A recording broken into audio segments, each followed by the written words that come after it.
Okay, here's the deal. You hear me talk about audience a lot when it comes to the job search, and it's so critical. And if you think about audience and knowing your audience and how much more successful you'll be in situations where you do know your audience, you'll start to see that you do this in your life all the time, whether you're doing a presentation at work or whether it's in the job search or whether you're trying to have a conversation with one of your children. There's different ways we talk to different people based on how we assess our audience. We don't always know, but in the job search, we do have a lot of information that can give us clues. And if you know your audience and you can speak in a language they understand based on the industry, if you could speak to solving their greatest problems, if you could speak to what's relevant, versus sometimes which most impressive, because the fact is what's relevant might sound sweeter to their ears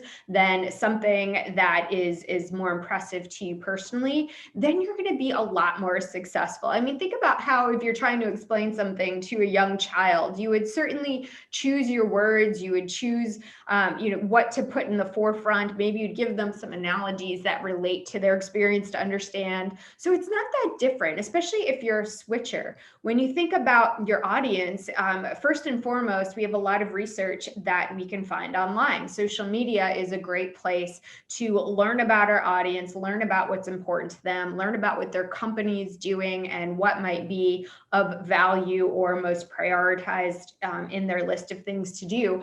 And those are the clues we should use to prepare for the interview. But even when you get to that conversation, you can't go in assuming that you have all the information or that all of the information or your assumptions are accurate. So as you're speaking to your audience, you have to be able to assess cues in the moment, meaning that if you see your audience is zoning out, or if they look confused, or if they're maybe multitasking, then that's a certain message you're getting, versus if they're nodding and they're responding with yes, that makes sense, and giving you some other verbal and nonverbal cues. So you need to be reading this and adjusting as you go. Maybe something is confusing, or maybe you start to ramble, or maybe that you're going down a path that's not really answering their question. It's completely perfectly okay to stop and say, let me just take a break here and make sure I'm answering the question, or let me just back up here and maybe it'd be helpful to give you more context.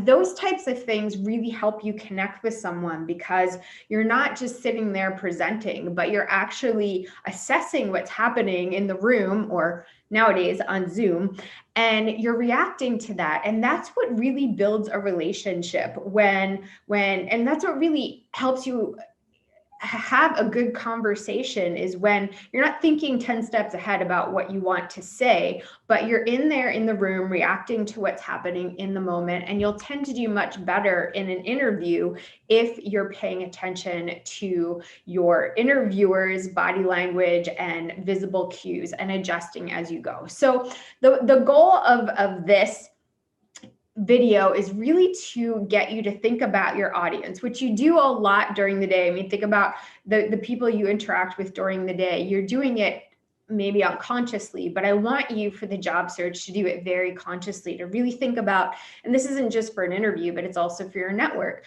What research can I do? What can I learn about this person before I have this conversation? How can I invest in them for the time they're investing in me? And then be really present and be in the room or in the Zoom and react in the moment.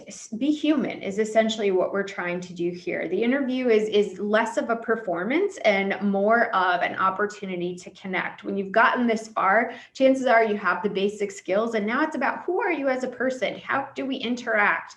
Is this someone who's likable and cooperative, and somebody who gets me? And those types of things are what's being assessed. So it's really important to consider that audience, and you're going to see that if you spend time focusing on that, your interviews are going to go so much better.